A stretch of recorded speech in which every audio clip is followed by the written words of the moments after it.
بسم اللہ الرحمن الرحیم۔ ناظرین، یہ سن 9 ہجری کا واقعہ ہے۔ فتح مکہ کے بعد پورا جزیرۃ العرب مسلمانوں کے زیر سایہ آ چکا تھا۔ صدیوں سے بکھرے قبائل اب اسلام کے جھنڈے تلے جمع ہو چکے تھے۔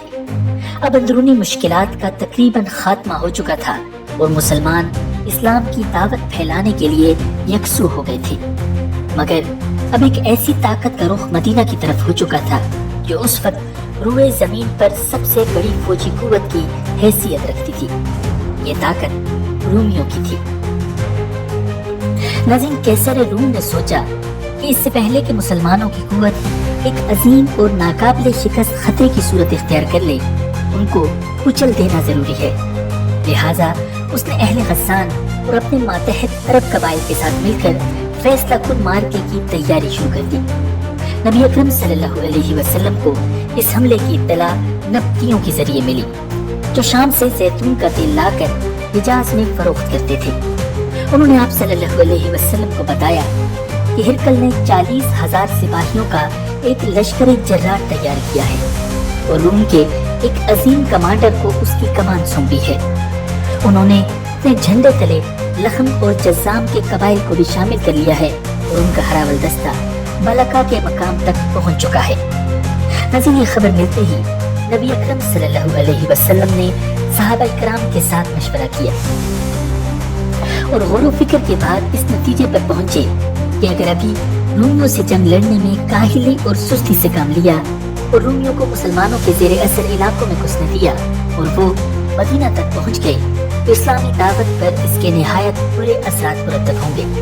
مسلمانوں کی فوجی ساکھ اکھڑ جائے گی اور وہ جاہلیت جو جنگ حنین میں کاری ضرب لگنے کے بعد آخری دم توڑ رہی ہے دوبارہ زندہ ہو جائے گی، اور منافقین جو مسلمانوں پر برے وقت کا انتظار کر رہے ہیں پیچھے سے عین اس وقت مسلمانوں کی پیٹھ میں خنجر گھونپیں گے جب آگے سے رومیوں کا ریلا ان پر خونخوار حملے کر رہا ہوگا۔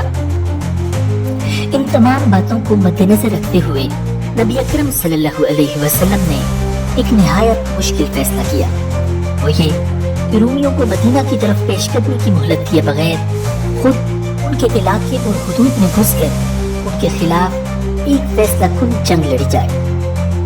یہ معاملہ طے کر لینے کے بعد آپ صلی اللہ علیہ وسلم نے صحابہ کرام کو حکم دیا کہ جنگ کی تیاری شروع کی جائے۔ ناظرین، اس حکم پر لبیک کہنا آسان نہ تھا۔ اس کی وجہ یہ تھی کہ انتہائی گرمی کے دن تھے اور کھجوروں کے پکنے کا زمانہ تھا۔ مدینہ میں اکثر صحابہ کرام کا ذریعہ آمدن باغبانی تھی۔ ایسے وقت میں باغوں کو چھوڑ کر جانا گویا فصل کو ضائع کرنے اور پورے سال کی آمدن سے محروم ہونے کے برابر تھا۔ ان سب سے بڑھ کر یہ کہ ایک مدت سے قحط سالی چلی آ رہی تھی اور اہل مدینہ کی مالی حالت خاصی کمزور تھی۔ اس کے باوجود روانگی کا فیصلہ اٹل تھا۔ مکہ سمیت عرب کے تمام قبائل کو حکم بھیج دیا گیا کہ وہ اپنی نفری روانہ کریں۔ نبی اکرم صلی اللہ علیہ وسلم اکثر لشکر کشی کا رخ ظاہر نہیں فرماتے تھے، مگر اس بار سفر کی طوالت اور راستے کی دشواریوں کے پیش نظر آپ صلی اللہ علیہ وسلم نے واضح کر دیا کہ شام کی طرف کوچ کرنا ہے۔ ناظرین، سامان جنگ اور ضرورت کی دوسری چیزوں کے لیے آپ صلی اللہ علیہ وسلم نے امداد کا اعلان فرمایا۔ اس اعلان کا سننا تھا کہ صحابہ کرام نے اپنا مال و دولت پانی کی طرح خرچ کیا۔ حضرت عثمان رضی اللہ تعالی عنہ نے تو اس قدر دولت لٹائی کہ کوئی دوسرا شخص مقدار کے لحاظ سے ان کی برابری نہ کر سکا۔ انہوں نے 900 اونٹ، 100 گھوڑے، 10,000 دینار اور ان کے علاوہ بے شمار زیادہ رہ دیا۔ حضرت عثمان رضی اللہ تعالی عنہ کی فیاضی کا حال دیکھ کر آپ صلی اللہ علیہ وسلم نے ارشاد فرمایا، اے اللہ، میں عثمان سے راضی ہوں، تو بھی ان سے راضی ہو جا۔ ناظرین، ایک روایت کے مطابق آپ صلی اللہ علیہ وسلم کافی رات گئے تک ان کے لیے دعا فرماتے رہے۔ آپ صلی اللہ علیہ وسلم نے ان کے لیے یہ الفاظ بھی ارشاد فرمائے، آج کے بعد عثمان کا کوئی عمل انہیں نقصان نہیں پہنچا سکتا۔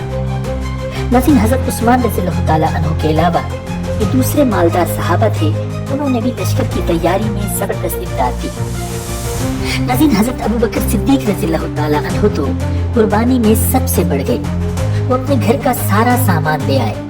اس کی تعداد 4000 درہم کے برابر تھی۔ آپ صلی اللہ علیہ وسلم نے ان سے پوچھا، ابو بکر اپنے گھر والوں کے لیے بھی کچھ چھوڑا ہے یا نہیں؟ جواب میں انہوں نے عرض کیا، میں نے ان کے لیے اللہ اور اللہ کا رسول چھوڑا ہے۔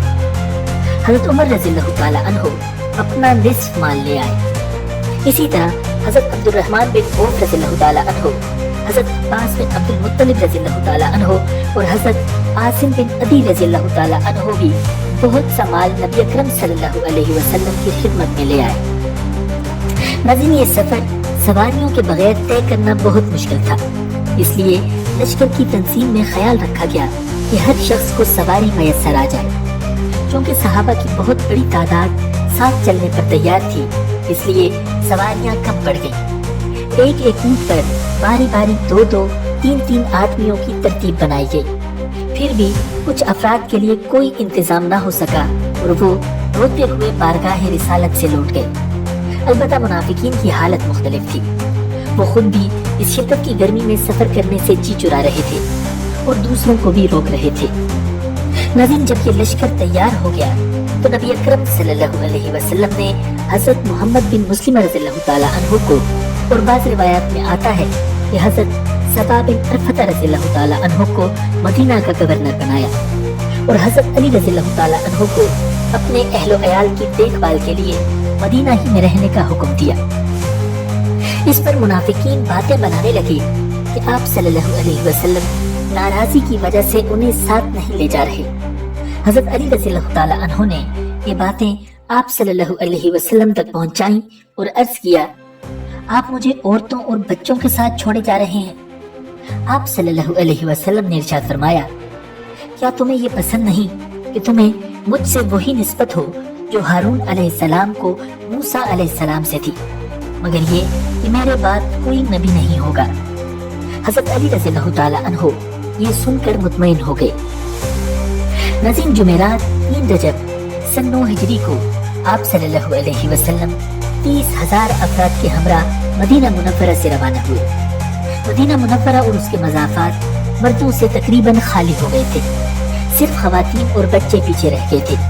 ان کے علاوہ کچھ وہ لوگ تھے جنہیں کوئی سخت عذر تھا اور وہ چاہنے کے باوجود آپ صلی اللہ علیہ وسلم کے ساتھ نہیں جا سکے تھے۔ البتہ منافقین پوری ڈٹائی کے ساتھ اس موقع پر بھی ٹس سے مس نہ ہوئے اور گھروں میں دبکے رہے۔ حضرت ابو ذر غفاری رضی اللہ تعالی عنہ سواری نہ ہونے کی وجہ سے روانہ نہیں ہو سکے تھے، مگر بعد میں جذبہ جہاد اتنا غالب آیا کہ سامان سفر کاندھے پر لاد کر پیدل ہی چل پڑے اور لشکر اسلام سے جا ملے۔ ناظرین، حضرت ابو خیثمہ انصاری رضی اللہ تعالی عنہ اپنی باغبانی میں مشغول ہو کر پیچھے رہ گئے تھے۔ ایک دن باغ میں اپنی بیویوں کے ساتھ بیٹھے ہوئے خیال آیا کہ آپ صلی اللہ علیہ وسلم اس وقت کتنی دشواری اور تکلیف برداشت کر کے جہاد کے سفر پر نکلے ہوئے ہیں اور ہم یہاں آرام سے ٹھنڈی چھاؤں میں بیٹھے ہوئے ہیں۔ ضمیر نے ایسا جھنجھوڑا کہ اسی وقت لشکر کے پیچھے روانہ ہو گئے۔ ناظرین، اس سفر کے دوران تبوک کی طرف جاتے ہوئے آپ صلی اللہ علیہ وسلم اور صحابہ کرام رضی اللہ تعالی عنہم ان کھنڈرات کے پاس سے گزرے جو قوم سمود کا وطن تھا اور جنہیں اللہ تعالیٰ نے زلزلے اور کڑک کے عذاب سے تباہ و برباد کر دیا تھا۔ اس مقام سے گزرتے وقت آپ صلی اللہ علیہ وسلم نے اپنے سر مبارک پر کپڑا ڈال لیا تھا اور سواری کی رفتار تیز کر دی تھی تاکہ جلد از جلد وہاں سے گزر جائیں، اور آپ صلی اللہ علیہ وسلم نے صحابہ کرام رضی اللہ تعالی عنہم سے ارشاد فرمایا، ان کھنڈرات کے پاس سے روتے ہوئے گزرو، کہیں تم بھی اس بلا میں گرفتار نہ ہو جاؤ جس میں یہ قوم ہوئی تھی۔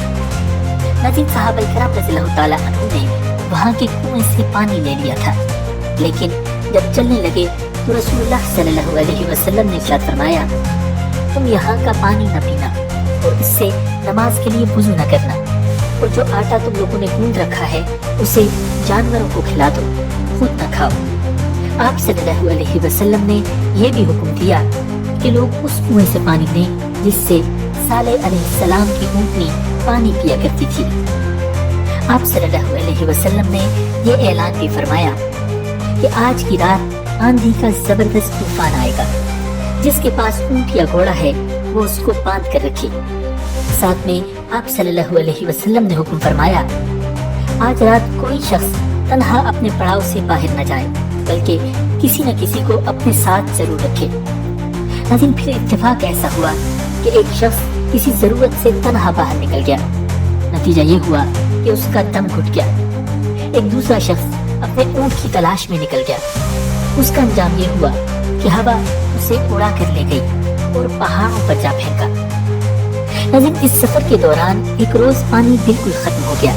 پیاس نے لوگوں کو پریشان کر دیا تھا۔ آخر لوگوں نے آپ صلی اللہ علیہ وسلم سے اس کا ذکر کیا۔ آپ صلی اللہ علیہ وسلم نے دعا کے لیے ہاتھ اٹھا دیے اور اس وقت تک ہاتھ اٹھائے رکھے جب تک بارش نہ ہو گئی۔ پھر اتنی بارش ہوئی کہ سب سیراب ہو گئے اور لشکر نے اپنے اپنے برتن بھی بھر لیے۔ پھر جب تبوک کے قریب پہنچے تو آپ صلی اللہ علیہ وسلم نے ارشاد فرمایا، کل انشاءاللہ تم لوگ تبوک کے چشمے پر پہنچ جاؤ گے، لیکن چاشت سے پہلے نہیں پہنچو گے، لہٰذا جو شخص وہاں پہنچے اس کے پانی کو ہاتھ نہ لگائے یہاں تک کہ میں آ جاؤں۔ ناظرین، حضرت معاذ رضی اللہ تعالی عنہ کا بیان ہے کہ ہم لوگ پہنچے تو وہاں 2 آدمی پہلے ہی پہنچ چکے تھے۔ چشمے سے تھوڑا تھوڑا پانی آ رہا تھا۔ رسول اللہ صلی اللہ علیہ وسلم نے دریافت کیا کہ کیا تم دونوں نے اس کے پانی کو ہاتھ لگایا ہے؟ انہوں نے کہا، جی ہاں۔ آپ صلی اللہ علیہ وسلم نے ان دونوں کی سرزنش کی، پھر چشمے سے چلو کے ذریعے تھوڑا تھوڑا پانی نکالا، یہاں تک کہ کافی پانی جمع ہو گیا۔ پھر رسول اللہ صلی اللہ علیہ وسلم نے اس میں اپنا چہرہ اور ہاتھ دھویا اور اسے چشمے میں انڈیل دیا۔ اس کے بعد چشمے سے خوب پانی آیا۔ صحابہ کرام رضی اللہ تعالی عنہم نے سیر ہو کر پانی پیا۔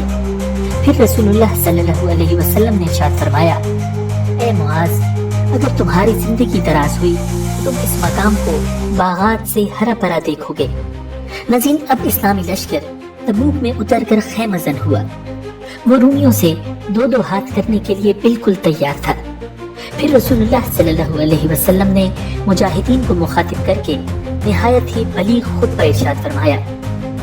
دوسری طرف رومیوں اور ان کے حلیفوں کا یہ حال ہوا کہ رسول اللہ صلی اللہ علیہ وسلم کی آمد کی خبر سن کر ان کے اندر خوف کی لہر دوڑ گئی۔ انہیں آگے بڑھنے اور ٹکر لینے کی ہمت ہی نہ ہوئی اور وہ اندرون ملک مختلف شہروں میں بکھر گئے۔ ناظرین، اس صورتحال سے خود عرب نصرانی سرداروں کا رومی بادشاہت پر اعتماد ختم ہو گیا تھا، اور ان میں سب سے پہلے ایلا کے حاکم یوحنا بن روبہ نے آپ صلی اللہ علیہ وسلم کی خدمت میں حاضر ہو کر جزیہ کی ادائیگی منظور کی اور صلح کا معاہدہ کیا۔ جو رباح اور ازرق کے باشندوں نے بھی خدمت نبی صلی اللہ علیہ وسلم میں حاضر ہو کر جزیہ دینا منظور کر لیا۔ ناظرین، تبوک کے قریب ہی دومت الجندل کے نام سے ایک علاقہ تھا، جس کا حاکم قیدر بن مالک نہایت ہی سرکش انسان تھا، جو کہ کچھ وقت سے مسلمان کافروں سے چھیڑ چھاڑ کر رہا تھا۔ نبی اکرم صلی اللہ علیہ وسلم نے حضرت خالد بن ولید رضی اللہ تعالی عنہ کو 420 سواروں کا ایک دستہ دے کر قیدر بن مالک کے پاس بھیجا اور فرمایا، تم اسے نیل گائے کا شکار کرتے ہوئے پاؤ گے۔ حضرت خالد رضی اللہ تعالی عنہ وہاں تشریف لے گئی۔ جب اتنے فاصلے پر رہ گئے کہ قلعہ صاف نظر آ رہا تھا تو اچانک ایک نیل گائے نکلی اور قلعہ کے دروازے پر سینگ رگڑنے لگی۔ وہ قیدر اس کے شکار کو نکلا۔ چاندنی رات تھی۔ حضرت خالد رضی اللہ تعالی عنہ اور ان کے سواروں نے اسے جا لیا اور گرفتار کر کے رسول اللہ صلی اللہ علیہ وسلم کی خدمت میں حاضر کر دیا۔ آپ صلی اللہ علیہ وسلم نے اس کی جان بخشی کی اور 2000 اونٹ، 800 غلام، 400 زرہیں اور 400 نیزے دینے کی شرط پر صلح فرمائی۔ اس نے جزیہ دینے کا بھی اقرار کر لیا۔ ناظرین، تبوک میں قیام کو تقریباً 20 دن گزر چکے تھے۔ نبی اکرم صلی اللہ علیہ وسلم نے صحابہ کرام رضی اللہ تعالی عنہم سے آگے پیش قدمی کے بارے میں مشورہ طلب کیا۔ حضرت عمر فاروق رضی اللہ تعالی عنہ نے عرض کیا، اللہ کے رسول، رومیوں کی افواج بہت زیادہ ہیں، ہم ان کے قریب آ کر انہیں خوفزدہ کر چکے ہیں۔ اس سال اتنا ہی کافی ہے کہ ہم انہیں مروب کر کے لوٹ جائیں، پھر آئندہ جو ہوگا دیکھ لیں گے، اللہ تعالیٰ راستے کھول دے گا۔ یہ رائے احتیاط اور حکمت پر مبنی تھی۔ آپ صلی اللہ علیہ وسلم نے اسی رائے کو پسند فرمایا اور واپسی اختیار کر لی۔ ناظرین، واپسی کے دوران ایک جگہ ایک گھاٹی کے پاس 12 منافقین نے نبی اکرم صلی اللہ علیہ وسلم کو قتل کرنے کی کوشش کی۔ اس وقت آپ صلی اللہ علیہ وسلم اس گھاٹی سے گزر رہے تھے اور آپ صلی اللہ علیہ وسلم کے ساتھ صرف حضرت عمار رضی اللہ تعالیٰ عنہ تھے جو اونٹنی کی نکیل تھامے ہوئے تھے، اور حضرت حذیفہ بن یمان رضی اللہ تعالیٰ عنہ تھے جو اونٹنی ہانک رہے تھے۔ باقی صحابہ کرام دور وادی کے نشیب سے گزر رہے تھے، اس لیے منافقین نے اس موقع کو اپنے ناپاک مقصد کے لیے غنیمت سمجھا اور آپ صلی اللہ علیہ وسلم کی طرف قدم بڑھا دیا۔ ادھر آپ صلی اللہ علیہ وسلم اور آپ کے دونوں ساتھی حسب معمول رستہ طے کر رہے تھے کہ پیچھے سے ان منافقین کے قدموں کی چاپیں سنائی تھی۔ یہ سب چہروں پر ڈھاٹا باندھے ہوئے تھے اور اب آپ پر تقریباً چڑھ آئے تھے کہ آپ صلی اللہ علیہ وسلم نے حضرت حذیفہ رضی اللہ تعالیٰ عنہ کو ان کی جانب بھیجا۔ انہوں نے ان کی سواریوں کے چہروں پر اپنی ایک ڈھال سے ضرب لگانی شروع کی، جس سے اللہ تعالیٰ نے انہیں مروب کر دیا اور وہ تیزی سے بھاگ کر لوگوں میں جا ملے۔ اس کے بعد رسول اللہ صلی اللہ علیہ وسلم نے حضرت حذیفہ رضی اللہ تعالیٰ عنہ کو ان سب کے نام بتائے اور ان کے ارادے سے بھی باخبر کر دیا۔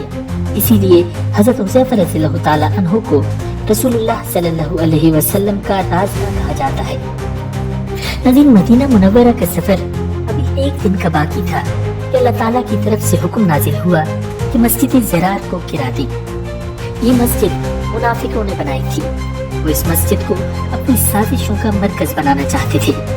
جس وقت نبی اکرم صلی اللہ علیہ وسلم تبوک کے لیے روانہ ہوئے تھے اور اس مسجد کے پاس سے گزرے تھے، تب ان منافقوں نے آپ صلی اللہ علیہ وسلم سے اس مسجد میں 2 رکعت ادا کرنے کی درخواست کی تھی۔ اس وقت آپ صلی اللہ علیہ وسلم نے ارشاد فرمایا تھا کہ واپسی پر پڑھوں گا، لیکن واپسی پر اللہ تعالیٰ نے ان کی سازش سے باخبر کر دیا تھا۔ چنانچہ آپ صلی اللہ علیہ وسلم نے صحابہ کرام کو حکم دیا، اس مسجد میں جاؤ اور جن لوگوں نے وہ مسجد بنائی ہے ان کی آنکھوں کے سامنے اس کو آگ لگا کر گرا دو۔ اس مسجد کو بنانے والے بڑے ظالم لوگ ہیں۔ چنانچہ صحابہ کرام نے حکم کی تعمیر کی۔ مغرب اور عشاء کے درمیانی وقت میں ایسا کیا گیا، مسجد کو بالکل زمین کے برابر کر دیا گیا۔ ناظرین، جب نبی اکرم صلی اللہ علیہ وسلم لشکر کے ساتھ مدینہ منورہ میں داخل ہوئے تو ارشاد فرمایا، یہ شہر پاکیزہ اور پرسکون ہے، میرے پروردگار نے اس کو آباد کیا ہے۔ یہ شہر اپنے باشندوں کے میل کچیل کو اسی طرح نکال دیتا ہے جس طرح لوہار کی بھٹی لوہے کے میل کچیل کو دور کر کے صاف کر دیتی ہے۔ پھر احد کے پہاڑ کے لیے ارشاد فرمایا، یہ احد کا پہاڑ ہے، یہ پہاڑ ہم سے محبت کرتا ہے اور ہم بھی اس سے محبت کرتے ہیں۔ ناظرین، رسول اللہ صلی اللہ علیہ وسلم تبوک کے لیے رجب میں روانہ ہوئے تھے اور واپس آئے تو رمضان کا مہینہ تھا۔ اس سفر میں پورے 50 روز صرف ہوئے تھے، 20 دن تبوک میں اور 30 دن آمد و رفت میں۔ ناظرین، رسول اللہ صلی اللہ علیہ وسلم مدینہ میں داخل ہوئے تو حسب معمول سب سے پہلے مسجد نبوی میں تشریف لے گئے، وہاں 2 رکعت نماز پڑھی، پھر لوگوں کی خاطر وہیں بیٹھ گئے۔ ادھر منافقین نے، ان کی تعداد 80 سے کچھ زیادہ تھی اور انہوں نے اس غزوے میں شرکت نہیں کی تھی، آ کر عذر پیش کرنے شروع کر دیے اور قسمیں کھانے لگے۔ آپ صلی اللہ علیہ وسلم نے ان سے ان کا ظاہر قبول کرتے ہوئے بیعت کر لی اور دعائے مغفرت کی اور ان کا باطن اللہ کے حوالے کر دیا۔ ناظرین، 3 صحابہ کرام حضرت کعب بن مالک، حضرت مرارہ بن ربیع اور حضرت ہلال بن امیہ رضی اللہ تعالیٰ عنہم ایمان صحیح سلامت ہونے کے باوجود بغیر ہی کسی عذر کے اس غزوے میں شریک نہیں ہوئے تھے۔ وہ آپ صلی اللہ علیہ وسلم کے سامنے آئے تو انہوں نے سچائی اختیار کرتے ہوئے اقرار کیا کہ ہم نے کسی مجبوری کے بغیر غزوے میں شرکت نہیں کی تھی۔ اس پر رسول اللہ صلی اللہ علیہ وسلم نے صحابہ کرام کو حکم دیا کہ ان تینوں سے بات چیت نہ کریں۔ چنانچہ ان کے خلاف سخت بائیکاٹ شروع ہو گیا، لوگ بدل گئے، زمین بھیانک بن گئی اور کشادگی کے باوجود تنگ ہو گئی، خود ان کی اپنی جان پر بنائی۔ سختی یہاں تک پڑی کہ 40 روز گزرنے کے بعد حکم دیا گیا کہ اپنی عورتوں سے بھی الگ رہیں گے۔ یہ تینوں حضرات مسلسل توبہ و استغفار میں مشغول رہے۔ ان کی حالت پر صحابہ بھی غمزدہ تھے اور خود آپ صلی اللہ علیہ وسلم کو بھی اس کا بے حد رنج تھا۔ آخر 50 دن مکمل ہونے پر نماز فجر کے بعد وحی نازل ہوئی، جس میں اللہ تعالیٰ نے ارشاد فرمایا، اور ان تینوں پر بھی اللہ نے رحمت کی نظر فرمائی ہے جن کا فیصلہ ملتوی کر دیا گیا تھا، یہاں تک کہ جب ان پر یہ زمین اپنی ساری وسعتوں کے باوجود تنگ ہو گئی تھی، ان کی زندگیاں ان پر دوبر ہو گئی اور انہوں نے سمجھ لیا کہ اللہ کی پکڑ سے خود اسی کی پناہ میں آئے بغیر کہیں اور پناہ نہیں مل سکتی۔ تو پھر اللہ تعالیٰ نے ان پر رحم فرمایا تاکہ وہ آئندہ اللہ ہی کی طرف رجوع کیا کریں۔ یقین جانو اللہ بہت معاف کرنے والا بڑا مہربان ہے۔ ناظرین، اس آیت میں ان تینوں حضرات کی توبہ قبول ہونے کی بشارت دے دی گئی تھی۔ نبی اکرم صلی اللہ علیہ وسلم اور تمام صحابہ اس دن بے حد مسرور ہوئے۔ مسجد نبوی میں مسرت کی ایک لہر دوڑ گئی۔ صحابہ کرام دوڑ دوڑ کر ان تینوں کو مبارکباد دینے لگے۔ خود آپ صلی اللہ علیہ وسلم کا چہرہ مبارک خوشی سے چاند کی طرح تمتما رہا تھا۔ ناظرین، تبوک کے بعد آپ صلی اللہ علیہ وسلم نے کسی غزوے میں خود شرکت نہیں فرمائی،